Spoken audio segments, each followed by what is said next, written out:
Hello students, कक्षा 12 की जो भूगोल की जो आपकी पाठ्य पुस्तक है उसकी एक पुस्तक का नाम है भारत लोक और अर्थव्यवस्था।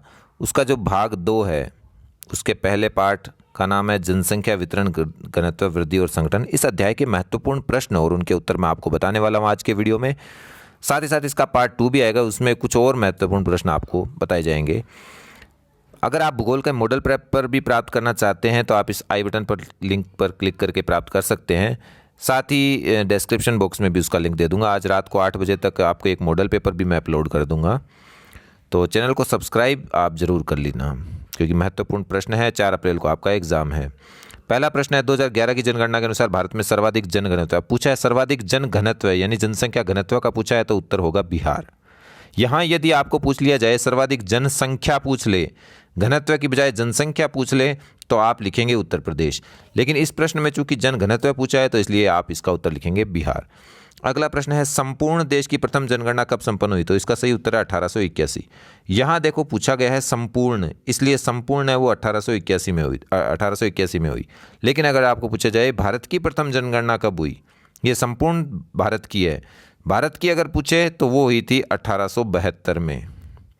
भारत की प्रथम जनगणना 1872 में हुई। अगर संपूर्ण शब्द प्रश्न में पूछे तो आप लिखेगा 1881। इस अंतर को समझ लीजिएगा अच्छी तरह से। संपूर्ण शब्द आए तो आपको 1881 लिखना है।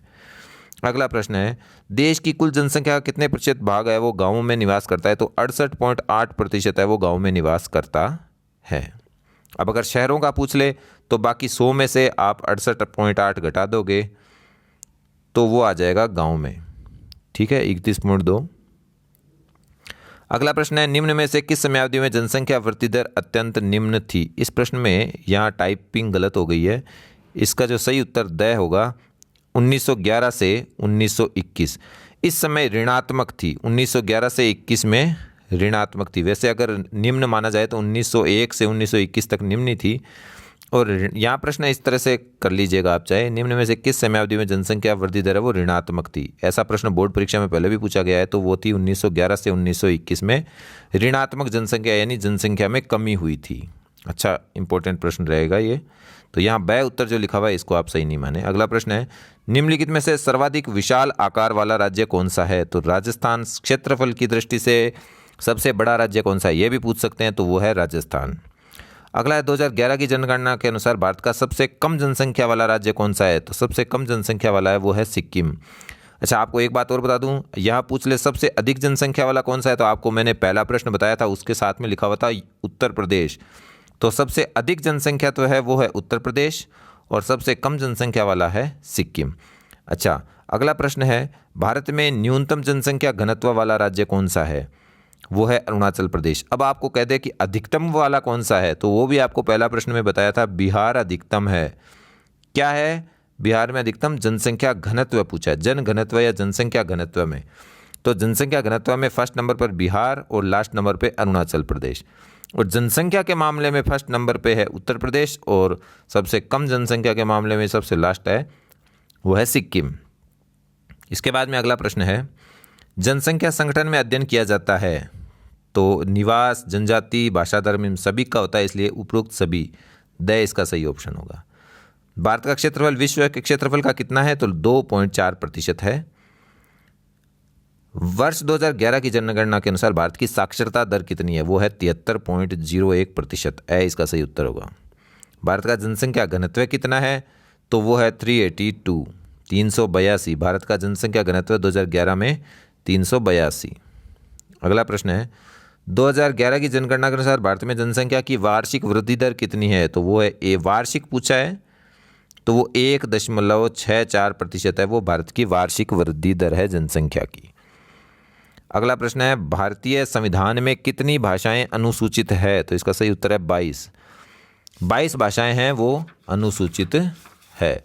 अच्छा इसके बाद में अगला प्रश्न देखते हैं किसी श्रमिक को मुख्य श्रमिक कहलाने हेतु कितने दिन का कार्य करना चाहिए, तो 183 दिन है वो कम से कम 183 दिन, इस तरह से लिखेंगे कम से कम 183, यानी 183 से ऊपर हो सकता है एक साल में। एक वर्ष में जो एक कम से कम 183 दिन काम कर लेता है यानी 183 से ऊपर ही काम करता है वो कौन है, मुख्य श्रमिक। अच्छा, जो 183 से कम करे, मान लो कोई ये 183 से कम करे तो वो क्या है, वो भी आपको पता होना चाहिए। जो 183 से कम करता है वो कहलाता है सीमांत श्रमिक। परीक्षा में ये भी पूछ सकता है सीमांत श्रमिक। तो आप ध्यान रखिएगा, मुख्य श्रमिक और सीमांत श्रमिक में क्या अंतर है। तो मुख्य श्रमिक है कम से कम 183 दिन साल में काम करता है, और सीमांत श्रमिक है कम से कम उसको साल में 183 से कम से कम नहीं, 183 से कम ही मिलते हैं। 183 से ज़्यादा होते ही वो तो मुख्य श्रमिक बन जाएगा। 183 से कम दिन काम मिला है, जैसे 50 दिन काम मिला, 100 दिन काम मिला, 130 दिन काम मिला, तो वो कहलाएगा सीमांत श्रमिक। अगर किसी को 200 दिन काम मिलता है या 190 दिन काम मिलता है तो वो कहलाएगा मुख्य श्रमिक। अगला प्रश्न है, जनसंख्या संगठन से क्या आशय है। तो जनसंख्या की प्रजातिगत, सामाजिक और आर्थिक विशेषताओं को जनसंख्या संगठन कहते हैं। अच्छा, अगला प्रश्न है, भारत में न्यूनतम जन घनत्व वाले केंद्र शासित प्रदेश का नाम लिखिए। तो सबसे कम घनत्व वाले केंद्र शासित प्रदेश का पूछा है तो वो अंडमान निकोबार द्वीप समूह है। आर्थिक स्तर की दृष्टि से भारत की जनसंख्या को कितने वर्गों में बांटा जा सकता है, ये इंपॉर्टेंट प्रश्न है, आपके लघुत्तरात्मक प्रश्न में भी पूछ सकता है। तो 3 वर्गों में बांटा जा सकता है, मुख्य श्रमिक, सीमांत श्रमिक और अश्रमिक। मुख्य श्रमिक 183 दिन कम से कम रोजगार मिले एक साल में, सीमांत श्रमिक जो 183 से कम दिन मिले, अश्रमिक का मतलब कोई रोजगार उसको नहीं मिलता है, यानी कोई काम नहीं करता है वो किसी भी प्रकार से, तो वो अश्रमिक है। भारत में लगभग 60% जनसंख्या है वो क्या है, लगभग अश्रमिक है। यानी भारत में जो है मुख्य श्रमिक और सीमांत श्रमिक उनकी जनसंख्या है लगभग 39.8%। ये भी याद कर लीजिएगा, 39.8% जो है वो जनसंख्या काम करने वाली है, या तो वो मुख्य श्रमिक के रूप में 183 दिन से अधिक या 183 दिन, और सीमांत श्रमिक जो 183 दिन से कम काम करती है, तो ऐसी जनसंख्या है 39.8%। अगला है, भारत में राष्ट्रीय युवा नीति कब प्रारंभ की गई थी। तो भारत में राष्ट्रीय युवा नीति है वो प्रारंभ की गई थी 2014 में, फरवरी 2014 में। अच्छा, राष्ट्रीय युवा नीति में अब युवा किसको मानते हैं, ऐसा भी पूछा जा सकता है। तो युवा मानते हैं 15 से 29 वर्ष की आयु वालों को युवा माना जाता है। किसके अंदर, राष्ट्रीय युवा नीति के अंतर्गत।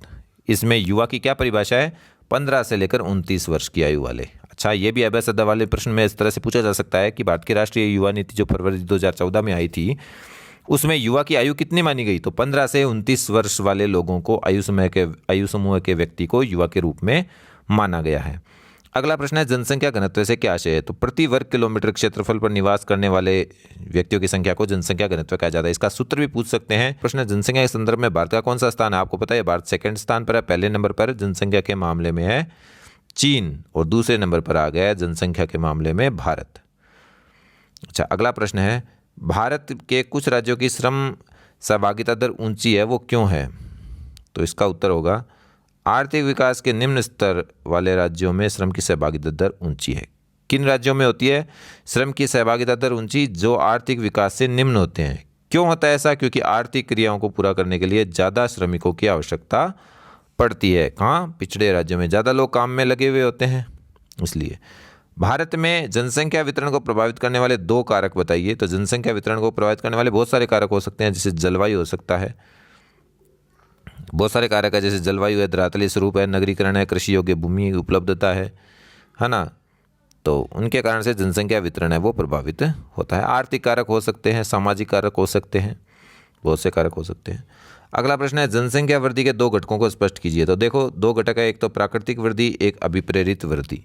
प्राकृतिक वृद्धि का मतलब है जन्म दर और मृत्यु दर के अंतर के आधार पर इसको ज्ञात किया जाता है, यानी प्रकृति करती है इस काम को। अभिप्रेरित वृद्धि होती है प्रवास के द्वारा, यानी मानव एक जगह से दूसरी जगह पर जाता है, तो मान लो एक जगह छोड़कर दूसरी जगह चला गया तो उस जगह पर जनसंख्या बढ़ जाएगी जहाँ वो पहुँचा है, और जिस जगह से वो रवाना हुआ है वहाँ जनसंख्या घट जाएगी। तो ये किस प्रकार की वृद्धि होती है, अभिप्रेरित वृद्धि, है ना। ये जो अंतर होता है, तो अभिप्रेरित वृद्धि एक विशिष्ट क्षेत्र के स्रोतों के अंतर्वर्ती और बहिर्वर्ती संचलन की कुल मात्रा द्वारा ज्ञात किया जाता है, यानी मैंने प्रवास वाला उदाहरण बताया वो यही है। और प्राकृतिक वृद्धि अगर जन्म मृत्यु है, जितने जन्म लिए और कुछ जो मरे हैं वो उनको घटा दिया, तो फिर अंतर जो आएगा वो आएगा प्राकृतिक वृद्धि। तो ये 2 घटक है। अगला प्रश्न है, भारत में जनसंख्या वृद्धि से पड़ने वाले 4 प्रमुख प्रभाव बताइए। तो पहला है पर्यावरणीय समस्या होती है, जनसंख्या ज़्यादा बढ़ती है तो आवास की भी समस्या हो जाती है, संसाधनों के विदोहन की समस्या हो जाती है, बेरोजगारी की भी समस्या होती है। ये कुछ 4 समस्याएं हैं। इसके बाद में अगला प्रश्न है, जनसंख्या वृद्धि हो रही है तो उसको नियंत्रित करने के लिए हमें कुछ सुझाव भी बताने हैं। तो सुझाव हो सकता है, एक तो न्यूनतम आयु, विवाह की जो न्यूनतम आयु उसमें वृद्धि करना, जैसे अभी 18 तो 21 है, इसको बढ़ा करके 21 और 24 कर दो, लड़कियों के लिए 21, लड़कों के लिए 24, ये उम्र विवाह की उम्र अगर कर देते हैं तो जनसंख्या वृद्धि को नियंत्रित किया जा सकता है। दूसरा है परिवार कल्याण कार्यक्रमों का विस्तार। तीसरा है स्त्री शिक्षा, मुख्य रूप से शिक्षा है और स्त्री शिक्षा भी है। चौथा है ठोस सरकारी नीतियाँ, जन जागरूकता, इस तरह से भी पॉइंट आप लिख सकते हैं। अगला प्रश्न है 1911 से 21 की अवधि में ऋणात्मक वृद्धि दर, मैंने पहले बताया था ऋणात्मक वृद्धि दर कब हुई थी, तो 1911 से 1921 की अवधि में हुई थी। उसके कारण क्या थे? उसके कारण थे उस समय, एक तो 1911 से 21 में अकाल और महामारी आ गई थी।